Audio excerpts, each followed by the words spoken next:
প্যালেস্তাইনে শিশু হত্যা হচ্ছে, নারীদের উপর অত্যাচার হচ্ছে। এই জন্য কলকাতার রাজপথে, এই রাজ্যে কলকাতার রাজপথে মিছিল বার করেছে এইসব মানুষজন।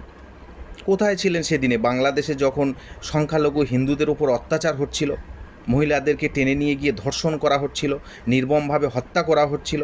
সেদিনে কই একটা প্রতিবাদ তো আপনারা করেননি, একটা মিছিল তো বার করেনি। কোথায় ছিলেন যখন এই রাজ্যে হিন্দুদের উপর আপনাদের সম্প্রদায়ের মানুষ যখন হিন্দুদের ঘরবাড়ি জ্বালিয়ে দেয়, হিন্দুদেরকে মারধর করে, হিন্দুদের দেবদেবী ভাঙচুর করে, মন্দির ভাঙচুর করে? সেদিনে তো কোনো প্রতিবাদ করেননি।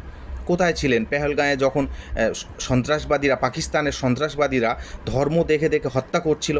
তখন তো মনে হয়নি যে একটা প্রতিবাদ করা দরকার? আজকেরে বলছেন জাতি ধর্ম নির্বিশেষে এই ধরনের অন্যায়ের প্রতিবাদ করা উচিত। হ্যাঁ, সত্যি প্রতিবাদ করা উচিত, অন্যায় হলে তার প্রতিবাদ করা দরকার। কিন্তু আপনারা শুধুমাত্র নিজেদের স্বার্থের জন্য, যখন নিজেদের স্বার্থে ঘা পড়েছে তখন বলছেন, তখন প্রত্যেককে এগিয়ে আসা দরকার, প্রত্যেককে প্রতিবাদ করা দরকার। মোদিজি, আপনি ইসরায়েলের সঙ্গে সম্পর্ক ছিন্ন করুন। দেখুন সেই ভিডিও। এবং এটা আমাদের প্রত্যেকটা মানবিক আচরণ, মানুষ আজকে এর বিরোধিতা করা উচিত, জাতি ধর্ম বর্ণ সম্প্রদায় নির্বিশেষে, এটাই আমি মনে করি। গোটা পৃথিবী আজকে আন্দোলনের উত্তাল ঢেউ উঠেছে, তার আবহ আজকে কলকাতায় আপনারা দেখতে পাচ্ছেন।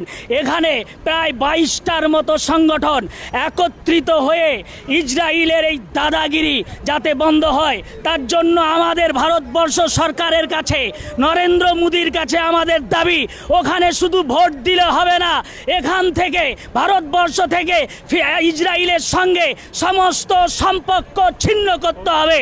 আর তা যদি ছিন্ন না করা হয়, আগামী দিনে কামরুজ্জামানের নেতৃত্বে এবং গোটা সমস্ত ধরনের আপনার সংগঠনের নেতৃত্বে আমাদের আন্দোলন শুধু পশ্চিমবাংলায় নয়, গোটা ভারতবর্ষের অলিতে গলিতে ছড়িয়ে পড়বে।